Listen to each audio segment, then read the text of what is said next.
Several stories this week prompted conflicting opinions and coverage from liberal and conservative news organizations. Here is my weekly summary and commentary. America's never-ending war in Afghanistan is scheduled to end next month. Conservatives generally support America's continued presence there, while liberals agree that it's time to leave that nation to its own fate. 20 years of U.S. military aid have accomplished nothing. America's military men and women who fought, died, and were injured in that struggle are all heroes.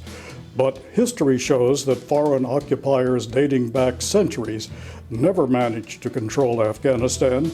It's time to end the U.S. failure there, too. Thousands of anti-government protesters took to the streets of Cuba, shouting an end to the communist dictatorship. Residents are angry about food shortages, rising COVID-19 deaths, and the nation's crumbling economy.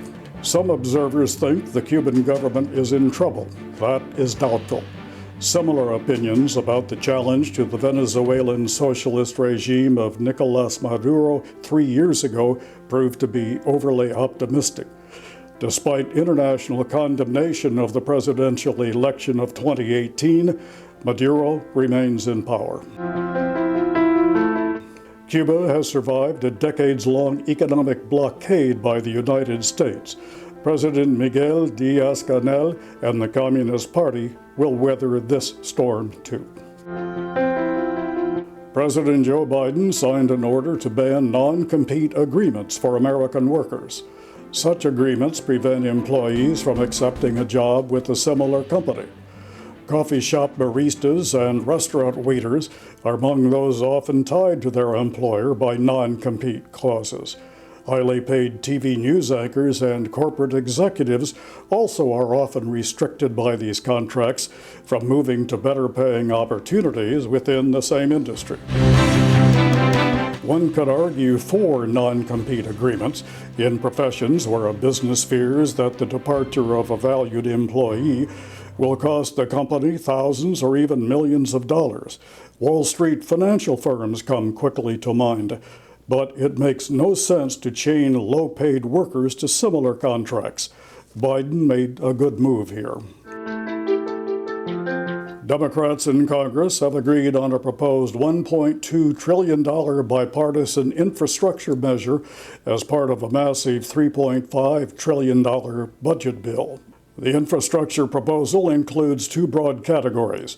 One would focus on fixing roads, water improvement, and expansion of broadband service.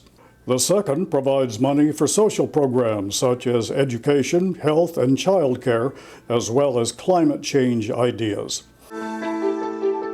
This bill mixes proposals for much-needed repairs to streets, buildings, and internet access with controversial social programs. A better approach would be to separate these categories into two different bills and seek bipartisan support in separate discussions. A federal judge has ruled the Obama-era DACA program illegal. The Deferred Action for Childhood Arrivals, or DREAMers program, was designed to protect illegal child immigrants who came to the United States with their parents. The deportation of such children now is a possibility. Many of these children have known no other country but the United States as their home. Congress has failed far too long to pass much-needed immigration reform.